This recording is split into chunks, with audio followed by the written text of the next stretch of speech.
Just when America has reached a breaking point with division, visionary influencer Danni Benson's I'm Proud of You Sis bro movement taps into the pulse and heartbeat of a culture radically torn. But this loving mom's voice of reason and calm has received national recognition. How do you balance having your children and always traveling with the Yankee organization? When I became a dad, I said that I would always love like a mother.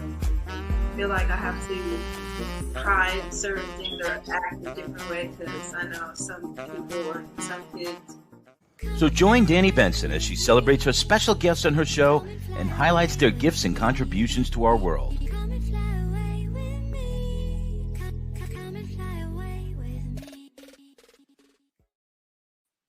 Hi, everyone. Happy Wednesday. I hope everyone is enjoying this week. I have a special guest. I'm so proud of her, sis. Lucella Campbell. She is an author, also a youth activist. I've known her for so many years and I love her wisdom. So I'm so glad to finally get her on my show. I'm proud of you, sis, so we can have some conversation. I love having conversation. How is everyone out there today? Please like, share, and follow. I'm Danni Benson, and I'm proud of you, sis. I'm so happy you joined me. Okay, so let me dib into her biography because I gotta let you know how important this woman is. Okay, for over 30 years, Lucella Campbell served as the International Planned Parenthood Program Advisor to Members Association (MAs) across the Caribbean, providing and facilitating technical assistance in several aspects of program and financial management and strategic planning. Ms. Campbell is a founder of the Youth Advocacy Movement, a group of youth peer leaders in and out of school who work with the Planned Parenthood organization across the Caribbean to define relevant programs, initiatives which effectively respond to the sexual and reproductive health of needs of today's youth. Along with IPPF and WHR, Haiti's team, she was a key player in the post-earthquake reconstruction of the IPPF affiliate program in Haiti. Prior to joining the International Planned Parenthood Federation Western Hemisphere region, Ms. Campbell worked as a radio broadcaster in her country of origin, St. Lucia. She later moved to Jamaica and was a tutor in the radio broadcasting at the University of West Indies. She then managed a branch of Jamaican Broadcasting Corp in Ocho Rios, after which she moved to the Caribbean Family Planning Affiliation as a communication PR officer. Ms. Campbell holds a master's degree in community economic development from New Hampshire University, a bachelor's degree in management and communications, and a postgraduate diploma in mass communication. Ms. Campbell is recently retired and resides in Teaneck, New Jersey. Her three kids, 2 grandkids, also live in New Jersey. So I want to welcome Lucella Campbell to I'm Proud of You, sis. Hi, Ms. Campbell. How are you today? Hi, Danni. I've so missed our conversations. Oh my Good to God. catch up with you again. I know we're gonna pick up on the conversations again, and I would love, and I want to say first, I would love to join and be on the board of the foundation that you want me to be on, because I am definitely about giving back, because I feel that when you give back, you get back. And I'm not only doing it to get back, but I just have passion for helping people. And, Haiti is warm to my heart because that's where my parents are from. So it's been a couple of years since I visited Haiti. I actually had a speaking engagement there prior to the COVID pandemic.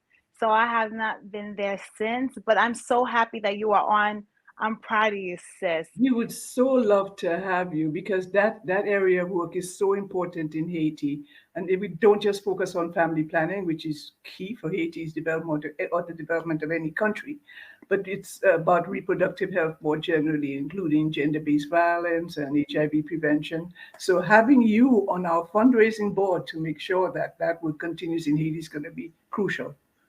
Yes, and I'm excited because like I said, thank you for wanting me to be part of the board. But anyway, you are an author. I forgot to say that. You have an amazing book. I mean, we're going to be talking about youth advocacy. We're going to be talking about so much, but I wanted to just talk about your book a little bit. I read it before, and it's like a futuristic book, but I think that with everything going on right now with UFOs, what is it, unidentified flying objects, people are seeing things in the sky. I think they always existed a long time back. I think maybe the government tried to hide it from us to not scare us, but now I think it's harder to hide it because everyone has cell phones now. So if you see something weird or something's going on, people just automatically take off their cell phone and just start, filming. So it's not even my word against whoever word. Now I have video to back up what I actually saw. So please tell me, what is the book about? It's called Links. Link, yeah. Well, I think the theme of the book is even more important now than ever because I think alongside all of the strife in the world, there are more and more people who are beginning to realize that we're not just this, we're not just physical beings, but we are at our core spiritual beings. And Link is really about this non-physical being. His name is Link. For me, he's the link between this realm and other realms, the realms that we really originally came from. But Link is non-physical, and he gets fascinated with this earth. He keeps visiting the earth, but because he's non-physical, he can observe us, but he cannot have the physical experience. And he's fascinated by why is it that humans seem to have forgotten their place in creation. So he finally decides to become human, and the book is about his transfer to becoming human from the non-physical and his observations of what it is to be human when he's in human form. So it's just a fascinating take on us. It's interesting to see ourselves through the book because it's a novel. I present it as a novel. It's interesting to see ourselves through the eyes of a non-physical being. So when you say non-physical being, is it like a spiritual being? Like it's something that's not, you can't touch? Yeah, yeah. I mean, outside of this very, very physical earth, which makes us believe that that's all we are, that we're physical. In other realms, there's the formless. I mean, there's life, but it's formless in some realms. And so he is a formless life without this very, very tangible and hardcore physicality that we have. Yeah. So where'd you find the imagination to even write this? First of all, I read the book. It's a very good book. Please, everyone, go pick it up. It's called It's on Amazon, actually. Yeah. Yeah, it's on Amazon, and it's and other sites. with AI, with AI right now, which is more popular than ever, and they're robots, but I guess they want to dive in and become. I don't know if they want to become humans, but they're going to start emulating humans. That's one thing. Number two, I don't feel like we're the only people in this whole entire universe. It would just be weird for us to just be the only ones here. I mean, because there's galaxies, there's stars, there's planets. And maybe sometimes I feel that maybe we can't see, but they're there. Do you understand what I mean? Yeah, maybe our human eyeballs can't see. Yeah. But they could be things around us, and maybe our eyes are not made to see them, meaning that it's not that precise to see, but there could be things there. Yeah. I mean, what do you feel about that? Because our senses give us this physicality. I mean, we think that if we can't see it, touch it, feel it, it doesn't exist. The wind exists, right? we can feel it maybe to some degree. We can't touch it, we can't see it. But there's life outside of ourselves. We are spiritual beings at our core. That's what we are. That's what drives us. Our thoughts, for instance, are non-physical, but our thoughts are what gives us our life, because whatever you focus on is what you attract into your life. And what we're focusing on are related to our thoughts, and that's non-physical, right? But that's what really drives our physical experience and our interpretation of the world. To me, there's no question about the fact of there being other life. And we refer to other life as alien, but for them, we are alien. So we are in fact aliens, you know, if you want to think of aliens at all, you know, everything is, if you want to see it in that way, or we can just see ourselves as being part of one energy, God source. And that's what everything is, whether it's the non-physical realm or ourselves or animal life or nature or trees or whatever. Everything is an expression of God. It is very, very, very different forms. Yeah, and I believe that. And like if an alien saw us, they would think we're an alien. An That's alien is yeah. just, it's just a man-made It's a word. concept. It's a concept. Yeah, it's a man-made word. And I don't even think Yeah. there's such thing as aliens. It's just something that humans have to put in to make a distinction, yet again another label, I guess, Yeah. to Right. differentiate it from humans. Yeah. So it's an alien, meaning that it's foreign, unknown, but it could potentially be a human too. It's just in a different form. Like We are who, like constantly differentiating ourselves. That's what the ego gives us, so we can feel separate. And for some of us, it makes us feel better. For some of us, it makes us feel like less. Differentiation is what really separates us. Constantly putting labels on people instead of recognizing that we really, really. I think eventually people will come to that we really want coming out of one source, the same source, God and energy, whatever you want to call it. People call it in different ways, but we all have one source, really and truly. That's what it comes down to. well, this is why I miss talking to you, because you are such an intellect. Your brain amazes me.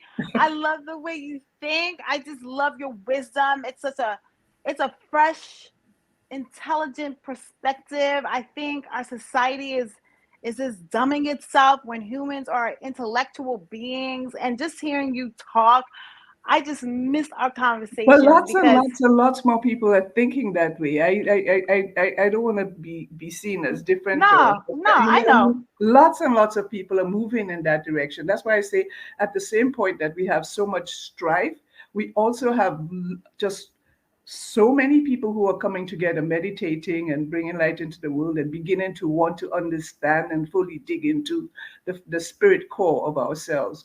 And as that happens, we might find ourselves in a world that looks a lot different to the one that we're in right now. You know, I as mean, people can it recognize what they are, what we are. can it just happen like right now? I just If hate all this. of us changed our minds and recognized what we are, it would happen right now. It's just that that's not likely to happen, right? I All know. of us coming to that at the same You know time. what it is? The world changed. It would change instantly. You know what I realized? Two things I realized. I feel like God has a sense of humor. I feel like when we all go to the next realm, die, or whatever happens to us after we leave this earth, I think the secret of life, God is going to say, is if you really intentionally ask for something, you will have it. Mm-hmm. I always have these dreams about that. Because I think as humans, we never really intentionally ask for something because it always comes with a negative. I want this to happen, but it's like, oh, But that, that yeah, but is yeah, the yeah, negative. Like we're not intentional about it, and I feel like yeah. on the other place where we end up going, who knows? Because we don't know. I mean, I just feel like It's, God is going to be like, you could have got that everything you asked for. separation, that separation probably doesn't happen on that side. You will something, it happens. I think that's my imagination, that that's how it's going to be, because there is no doubting, there is no questioning. You know that you can make things happen, and they happen. Did you disappear?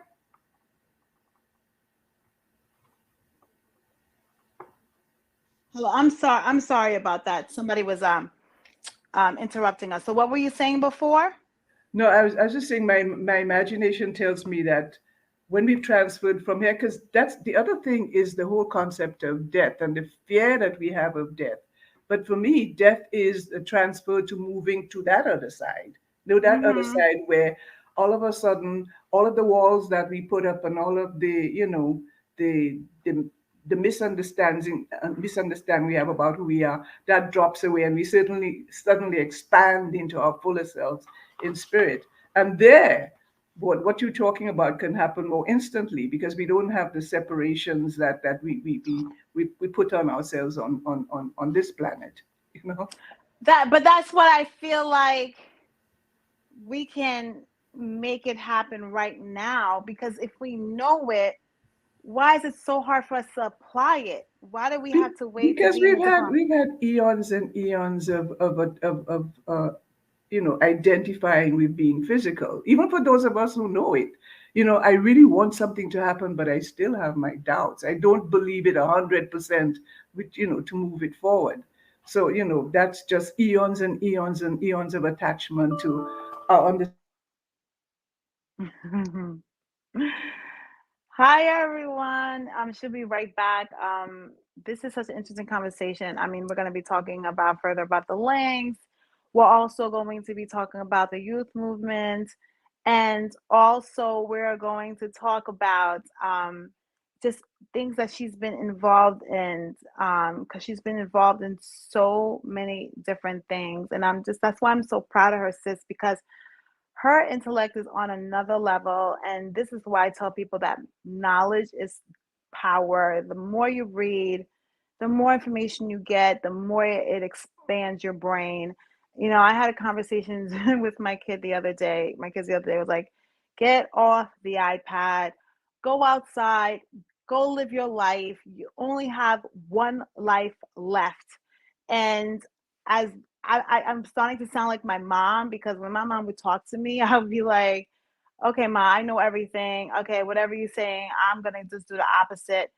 But it's important to understand that we gotta live. I was telling my kids don't even understand it because they're young now, but I feel that you only have like one life to live, and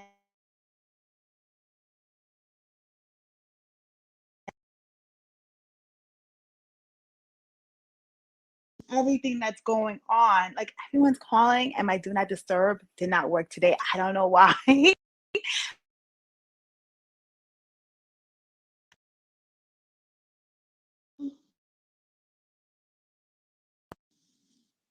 Sorry, I apologize. I don't know why my do not disturb is not on today. I thought it was on, but maybe this message is not meant to go through, but I'm gonna make it go through anyway. Basically, what I'm saying is I'm trying to tell people get off the iPad, get off the phone, and just start living life. Go outside, breathe the air, go do things, go do activities. I know, like, once you click on one thing in social media, you will be on it for hours.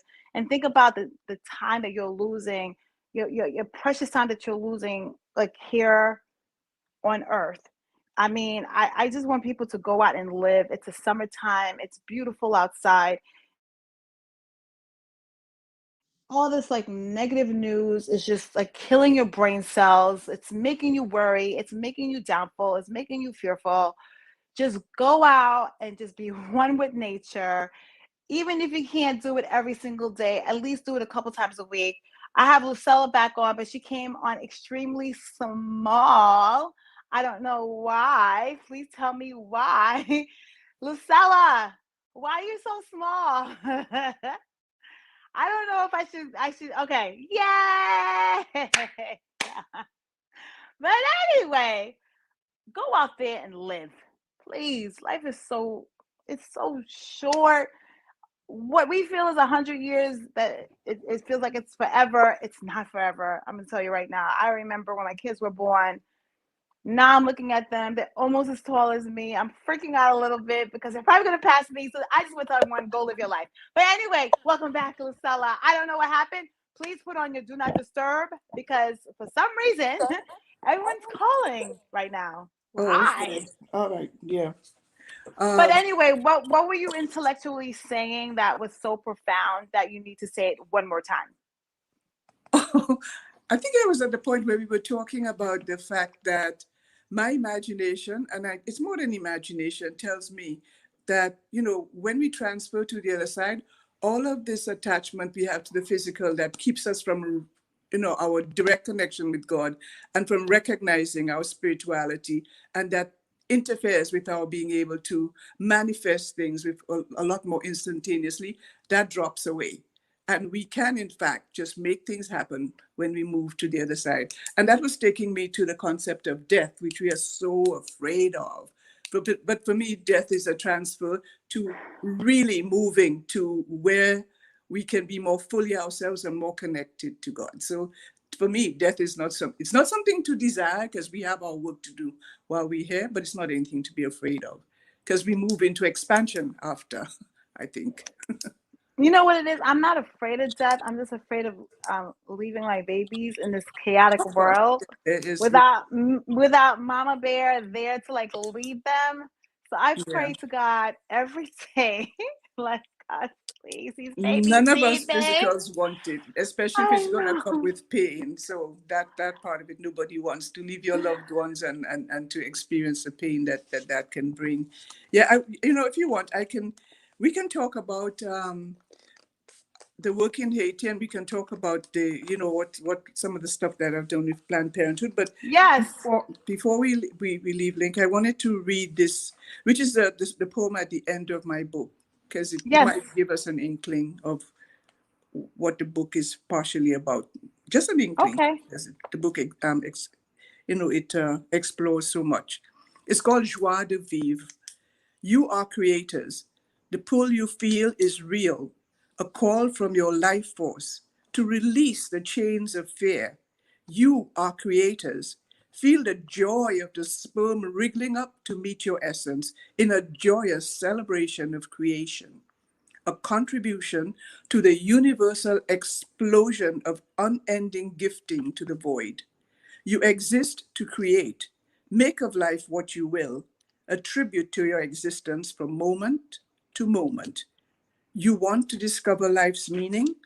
What is it you long to do right now? Do it. Release your hold on life. It will unfold. Marvel at the discipline of birds in formation, a model for systems of human brotherhood. Be architects of structures not yet imagined. Take leaps of faith with only confidence as your ballast. Acknowledge the passing stranger's smile. A fleeting memory as souls embrace. Just once, discover the meaning of pure abandon. On a whim, take that trip to Timbuktu. Fill your lungs with the lusty air of the mountaintop and luxuriate in the freedom of that decision. Touch the breeze, caress a flower, fall in love, laying your doubts to rest. Forget the cares of tomorrow. Capture the free spirit of the dolphin, frolicking, leaping, pirouetting, a water ballet, music in movement. Ride a cloud today, and as the day fades, let it all go. And when tomorrow comes, start anew. Make of it what you will, remembering that with every thought, you can create that link. And that ends the book. Wow. Wow. That is so deep. I love it. Like I told everyone, please go get this book. It is an amazing good book. She's an amazing intellect, amazing author. I mean, oh, I'm so blessed that you are in my life. I'm so blessed that I have you as a friend, because the way you challenge me and the way it makes me think more. This is why I'm so proud of you, sis. I'm so happy you came to my show. So okay, I am so proud of you, Danny, and the work oh, that thank you're you. doing. Because now you told me about that Love Yourself Day. Is that what it's called? Self-love Oh, day. it's called Self Love Day. Self-love day. I mean, Yeah. just for you to have come up with that concept is amazing. But the way you've transferred it into something else is really what's so touching for me. Because we focus a lot on a person's physical well-being, and the kids get vaccinations in school and they get health checks. We never ever check our mental No, health. And really, no. that's so important. And as I understand it from what you tell me, that's what Self-Health Day is partially going to be focusing on. Yeah, That's yeah. tremendous work that you're doing. And that the That's work and the fact that you're trying to make that a national day is really, really something to be to be you acknowledged. know, you know what it is. I was fortunate enough to. I don't know. I just, first of all, God put this in me. I've been talking about this day like forever, and I just didn't. I lost a love for myself, and I guess in searching of who I was again, just reading my old journals and how I used to think, because I lost the way I lost my way somehow. And then just reading like all of my journals, I felt like I was reading like texts of books of books of books. And it came into me. And I think that is what is needed. I feel that with Self-Love Day, our babies have to start getting mental health checks very early on in life. And I am the example of that, because my girls, um, I you know, I was going, there was a period in my life that I was going through a lot of excruciating pain. And my kids, I was looking at my children and they were laughing and playing. And I said to myself, well, if I'm feeling this pain, they must be feeling this pain too. But because they don't have the words or the experience to put something, something to it to make them understand what they're feeling, then I should have them, go to therapy. And it was like one of the best things I could have ever done to my children. It's not that they needed therapy. And I want people to know, you don't go to therapy only because you're crazy. It's like a bad stigma, like, oh, something has to be wrong with you. No, you go to therapy to talk about your feelings, to let it all out, so the therapist could navigate your thoughts and give you a medical professional answer, not a traumatic answer, because I'm a parent. I'm a parent, and I come from trauma. Not that I love my parents, but I'm saying we all come from some trauma. Something that's happened. Yeah, something that happened in your life, right? And then it goes from one person to the other, and you have children, and whatever happened to you, you put it on your children, and it becomes like this ever-ending cycle of like trauma. So I really want people to make it as normalized, because what you're talking about is mental health primary care, right? For prevention, to take care and to ensure, unnecessary stuff doesn't happen later. And we do that in all kinds of ways with our kids, but with only their physical health. This aspect of it, I think, is so important, and that's totally left aside. And the reason I want to start so early is because I realize, like, when you go to the dentist, you go early. It's something that kids know you have to do, because they go to dentists since the teeth started coming out. You start going to dentists even to get cleanings. Boom. Physical health. You start going as soon as you get out the stomach. 2 weeks later, or maybe 5 days later, you start going to see the pediatrician, right? So now in a kid, they know, okay, once or twice a year, I have to go to the doctor for a checkup, because you do it so early that they just know that it's normal, right? So with the Self-Love Day initiative that I'm working with the congressperson with in DC, it's all about why aren't we should be doing this for mental health. Hands down. Kids should know early on there's a safe place, a person that you could talk to, a licensed social worker, a therapist, someone in the mental health field, not your pediatrician, because when you go to a pediatrician, it's like sometimes it's a factory. You're in and out. They're not checking your brain. They're checking your ears, your eyes, your throat.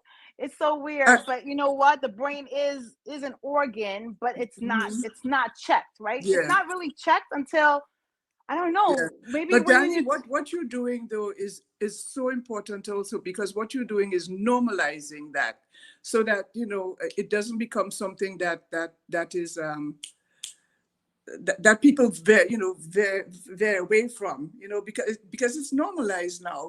It's not, mental health has a totally, it's not stigmatized. Mental health now becomes something that, just in the same way you do a physical health check, you do a mental health check, and it doesn't carry that weight and that stigma that we attach to mental health. So that expands into the way in which we see mental health and people who have mental health issues also. I can see your work just having all kinds of side benefits.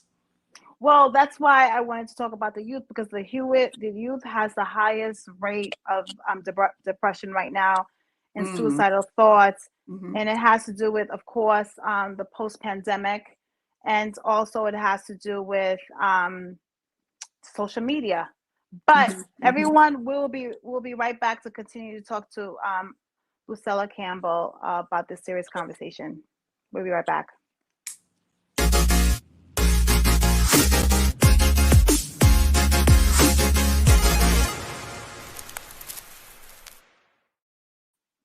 Hi again. My name is Danni Benson. I'm a host of I'm Proud of You Sis. I have my special guest, Lucella Campbell, here. She's the author of the book Link. Please go pick it up. But we were just discussing mental health, and the younger you start, normalizing your kids going to speak to someone about their feelings, the better it is for your child. I feel outcome in life, because sometimes, especially my daughters now, as they're approaching preteen years, we all have to admit there might be a period of time that your kids are not going to speak to you.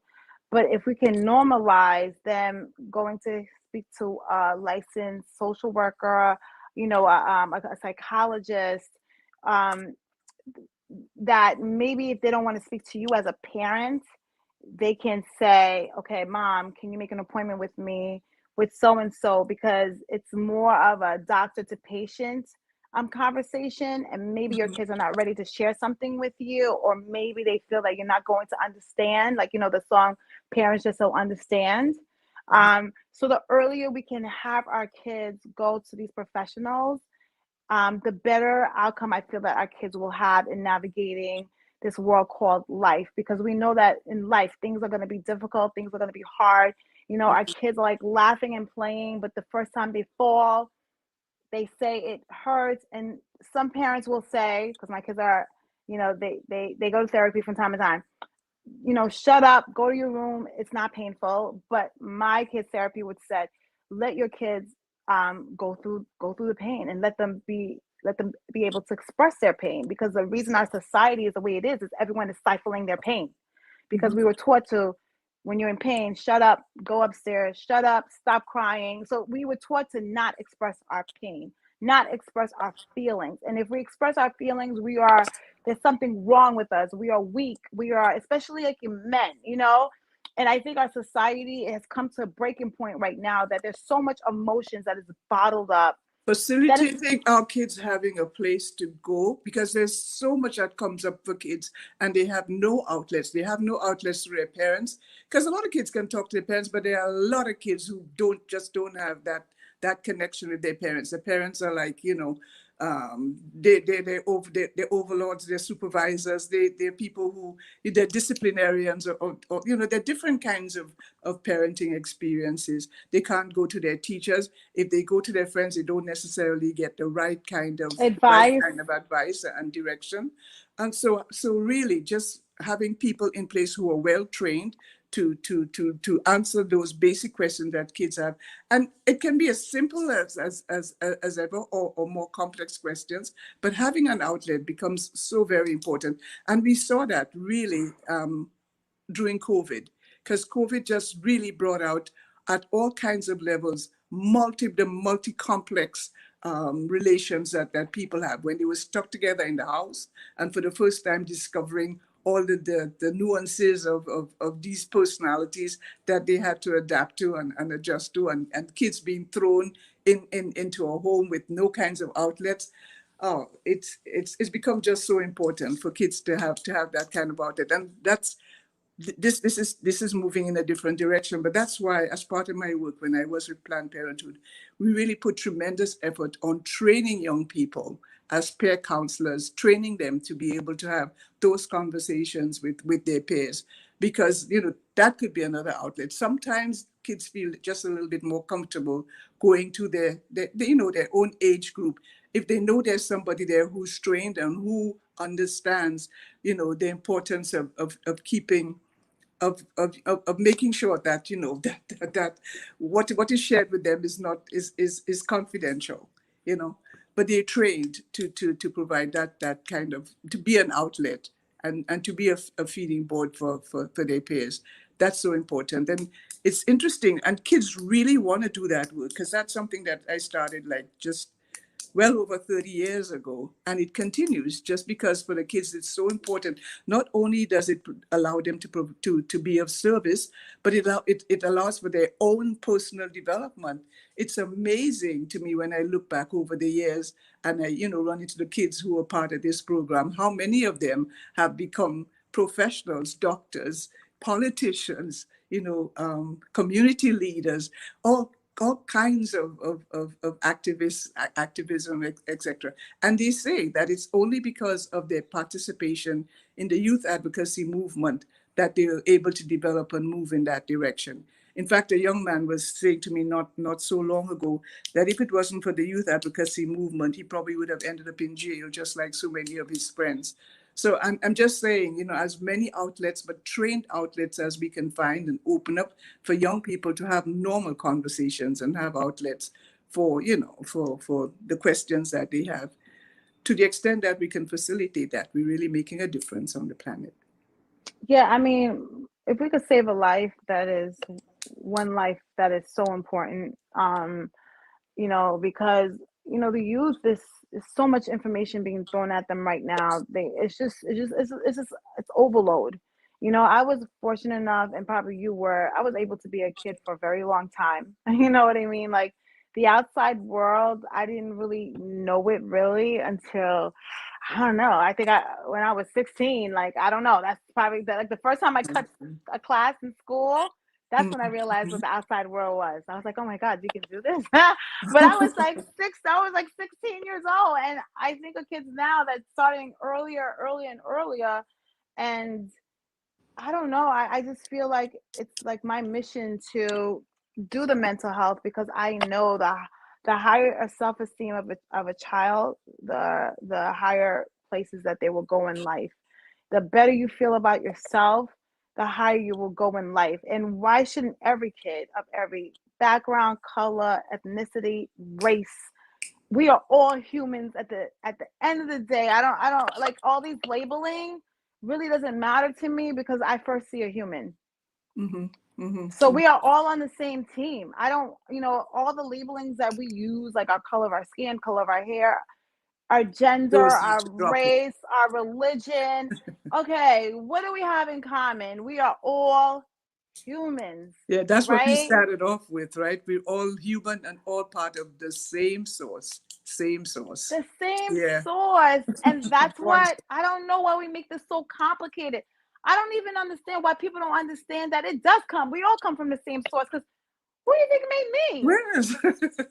I don't know. Maybe an alien from like Jupiter or something just planted me. I don't know. But I wish humans could get out of their head and realize that we are humans, numero uno. Like maybe that would bring us together. And I feel like the only thing that's going to bring us together is if another alien comes to attack from another country, another planet, Yeah. and all of a sudden we're all going to be like, but we're humans. It's Yeah. humans against the Yeah. Yeah. Yeah. aliens. We But always who present wants? the aliens as coming to attack in our movies, unfortunately. Maybe at some point might be able to see them as coming to help us expand. Yeah. That's So the point. when I talk about the Yeah. youth, I have so much hope for them. And I feel that us as adults, we are bickering like little children, and our kids are seeing this and they're normalizing. I feel like it's our fault that they're acting this way, because if grown adults are like fighting all the time, bickering all the time, can't get along, can't compromise, they're watching us What and they're else like, would they okay, expect from our kids? Yeah. Yeah. Yeah. yeah, it's But like you chaos in the streets. Like they can't even have a conversation and resolve things like how we used to resolve it. They want to just take a weapon and just shoot each other, because they're looking at the parents, and not even the parents, but they're looking at adults, and it's always like, I'm not gonna say all adults, but I just don't know, why can't we just come to a place we need where more we shows can work like yours together? where people can be speaking about the coming together. Because I remember when I was in Beijing many, many years ago, one of the shows that I appreciated and enjoyed the most is one we called From the Rocking Chair, where I brought young people together with old people. So the old people were telling them about these tales about their lives, and the young people were talking about their lives. And sometimes, you had some of the frictions that happened there, but resolved. Friction, they had to find ways to resolve the differences or understand the differences. But your show is, if this is, I have to continue to watch your show. But if this is what it does, bringing people together to recognize that they're more than their daily experiences give them about themselves, that's just an amazing opportunity for conversation. Yeah. I mean, I might sound very, very, very, very, very positive, but I just feel that we can all work together. I mean, I don't know why. I don't, it's divided. It's like, together we rise, divided we fall. And I don't understand why. And especially in our country, there's so much division when we're losing our eyes on the prize, and that is our children, because they're going to take over this, because we're not here forever. So why can't we just make this right for all children of all races and all colors and all ethnicity? Because the reason I say that,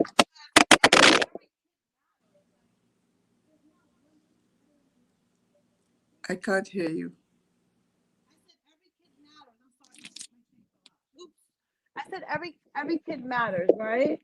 Right. So Absolutely. not one kid shouldn't be more important than another child. Do you understand what I mean? So it's just like, I just want everyone to stop. Just stop and let's refocus on what's important. And right now, what's important is saving our children, saving them from mental health issues, saving them from depression, saving them from suicide, saving them from drugs, saving them from fentanyl. Just saving them. And that is what is important, because we are not going to have a stable generation to come to handle the issues that we're having now, because all of these kids are lost because the parents Yeah, and are us adults. we're moving into a whole new world, a world that is probably even now unimaginable. I can, people talk about AI. We don't know what's going to come from that, right? I don't want to make any projections. I have no idea. But all I know is that AI is going to be changing the world in ways that we won't even recognize. For one thing, as simple as this, if you have AI or technology, taking away jobs from people, something as simple as that, then what happens with those people when they no longer have the income they need to take care of their families, and we haven't arranged for what they're going to be doing with all of that time on their hands? What's going to come out of that is crime, unless we have a whole other level of preparation for dealing with that. And that's just one aspect of it. Then there's the whole other areas of Well, computers talking to each other and all of that. this is my solution to that aspect. Get the kids to start learning skills again. I mean, college is great. I mean, it's like the American standard. You go to college, and it's a dream to go to college. And I'm gonna be honest with you, it's not fair that a kid has like a mortgage. You get out of college and you're spending $200,000. I personally feel that a kid does need a transition from high school to adult life. So I feel personally a kid should go to college in 2 years. 2 years college. You don't need 4 years of college. You only need more training if you go into a specialized area. Like if you're going to be a lawyer, a medical doctor, a nurse, an engineer, architect. Yes, these are specialized areas that you need more schooling for to perfect your profession. I get that. But 9 out of 10 of us who went to college is not even doing what we went to college for. And we have like a $200,000 loan that we have to pay for the rest of our lives because. Well, first of all, the training that we get is not necessarily even tied to what the needs of the nation are. It's just like bankruptcy. We can't even claim bankruptcy because your college loans is your college loans. So I see all these kids coming, wanting to go to college. So first of all, I want them to enforce both C's. I came in an era where, like, for kids who knew that they couldn't afford college or couldn't go to college, I come from an era that both C's was emphasized for those kids. They give them an option to make real money, become a mechanic, start your nursing degree, become a plumber, become an electrician. These are skills that AI is not going to, I feel, not going to replace. That's why I'm telling all the parents out there, please get your kids to start learning a skill, because if it's just being a cashier, that needs to happen at the parental level. I think there's also a need for it to happen at a national level. I remember watching a program one time, I think it was the Nordic countries, where they project what their needs are going to be, like, I don't know, 10, 20 years down the road, and they prepare the kids to fill those needs, and they They define the skills that are needed, and the kids' education is tied into that, so that feeds into the needs of the nation. That doesn't happen necessarily in all countries. I don't know that it happens here. So that if kids leave school, they do whatever their choice is in terms of training, and they may or may not get a job that fits in with what they've spent thousands of dollars, on education for. And then they come out into the world and there's no job for them, or sometimes they get a job and then technology takes it from them. That's replaced with technology. So I mean, there needs to be some tailoring at a national level also, that would answer those questions and prepare people to fit into the world that's emerging. Well, this is the last thought, and then we have to go. I think the Yeah. solution of that, and it's been in my mind for so many years, is for businesses not to really require a 4-year degree anymore. Because I'm gonna be honest with you, most training is hands-on. It's on the job. Like when I got out of college, lucky enough, I got a job right away because I interned for free for like 3 years. So I busted my butt. Kids don't even know what working for free is now, because they don't understand it's all about relationship and not about really the monetary money that's in your pocket. But let me tell you this: if businesses could band together and say, look, we're just looking for at least 2-year degree, because the kids need to transition from high school to college. Now you're going to cut half of the cost for all of these college loans that are unnecessary. And then once they get the job, you're going to train them anyway. So as long as you can transition them from high school to college, let them feel the college life, let them be, in Do transition something away from their tangible. parents, have more independence and not their parents being on top of them. Once they can gain that independence, once they have their mind expand in what they're learning, you just need 2 years to do that. Then let them go into the field and work, and you're going to train them to work. That's it. Cut everyone's student loan in half. I mean, this is ridiculous. Like, college has become a business. But anyway, we could talk about this on and on and on, but you are right about one thing. This country really has to stop bickering and start really seeing where we're going to be in 20 years and get the new generation of kids able to adjust to what is going to be in 20 years. All of this fighting and bickering is not getting us anywhere. It's not making us like be ahead. I look at all the other countries outside of the United States, and they're getting their stuff together while we're fighting over the dumbest things. And this is all my opinion, by the way. This is not like set in stone. This is my opinion. I just want a world better for our kids, because my kids are going to be included in that world. But we have to do a part 2, Miss Campbell. Miss Lucella Campbell, thank you so much. Thank you coming on. so I'm much proud for of being Sis. able to join with you on this really, really so important show. I look forward to us being able to talk again at some point. Yes, we're going to talk again. I'm going to call you, like soon or whatever. But thank you so much for everyone. Sorry for the technical difficulties. Hey, it's live. You got to keep moving. Got to keep moving. But thank you for joining. I'm proud of you, sis, and see you next week. And have a great holiday, everyone. Okay, you take care, Danni. All the best, with this show and with everything that you're doing, especially Self-Love Day. Thank you, and we'll talk soon. And audience, thank you. Thank you for joining us. Bye.